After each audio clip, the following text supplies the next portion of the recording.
the door of no return, a name that chills the blood, a stark reminder of a terrible past. It stands on the coast of West Africa, a gateway to the unknown. For millions of Africans, it was the last thing they saw of their homeland. Forced through its passage, they embarked on a journey of no return, a journey across the Atlantic, a journey into slavery. This door, this passage, is a symbol of the transatlantic slave trade. It represents the pain, the suffering, and the loss of countless souls. It is a testament to man's inhumanity to man. But it is also a symbol of resilience, of the enduring spirit of the African people. Slavery, sadly, was not new to Africa. It existed long before the arrival of Europeans. African societies had their own forms of slavery. War captives, debtors, and criminals could find themselves enslaved. But this slavery was different. It was often temporary, with opportunities for integration into society. It was not based on race. It was not the chattel slavery that would develop with the transatlantic trade. The arrival of Europeans changed everything. The demand for labor in the Americas was immense. Sugar plantations, tobacco fields, and other industries required a vast workforce. Europeans saw an opportunity in Africa. They turned to the existing slave trade, transforming it into something far more sinister. The transatlantic slave trade was a brutal, dehumanizing system. Africans were captured, marched to the coast, and sold to European traders. They were branded, shackled, and packed into the holds of ships. The conditions were horrific. Disease, starvation, and despair were rampant. Millions died during the perilous journey across the Atlantic, known as the Middle Passage. Those who survived faced the life of forced labor on plantations and in mines. They were treated as property, bought and sold like commodities. Families were torn apart. Cultures were suppressed.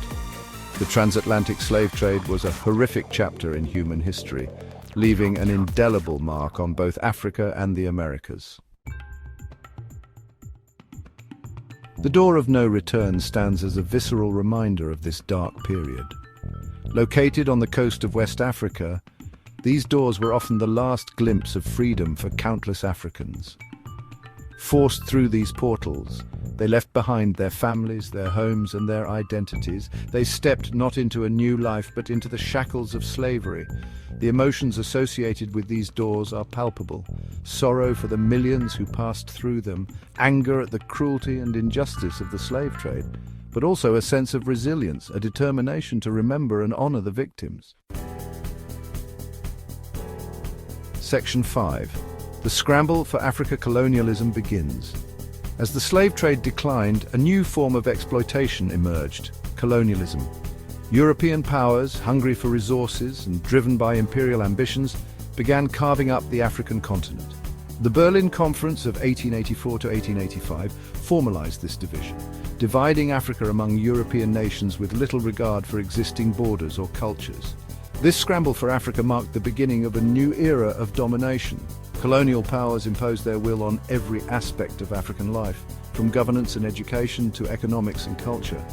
Traditional systems were disrupted, often replaced with European models that served the interests of the colonizers. Section 6. Life under colonial rule. Colonial rule brought about significant changes in West Africa. European powers established plantations for cash crops like cocoa, coffee, and rubber, exploiting African labor and resources. Infrastructure projects such as railroads and ports were primarily designed to facilitate the extraction of these resources, not to benefit local populations. Education systems, often run by missionaries, sought to assimilate Africans into European culture, suppressing indigenous languages and traditions. This cultural imposition had a lasting impact, creating a sense of inferiority and eroding traditional values.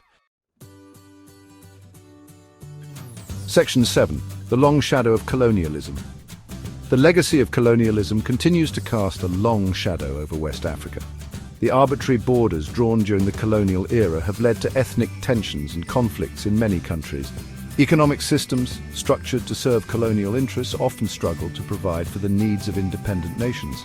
Despite these challenges, West African nations are striving to overcome the legacy of colonialism. They are working to build strong, independent nations, reclaim their cultural heritage, and create a brighter future for generations to come. Section 8. The unhealed wounds of the past. The transatlantic slave trade and colonialism left deep wounds on the soul of West Africa. The psychological scars of these injustices continue to affect generations. The loss of culture, the disruption of traditional systems, and the enduring effects of economic exploitation are all part of this complex legacy. It is essential to acknowledge and address these wounds. Honest conversations about the past, coupled with efforts to rectify historical injustices, are crucial for healing and reconciliation. Section 9. Remembering and moving forward. The door of no return stands as a powerful symbol of a dark chapter in human history. It reminds us of the horrors of the transatlantic slave trade and the enduring legacy of colonialism, but it also serves as a call to action. We must remember the past, learn from its mistakes, and work towards a future free from exploitation and injustice. We must honor the resilience of the African people and support their efforts to build a better tomorrow. Only then can we truly close the door on this painful chapter and move forward together.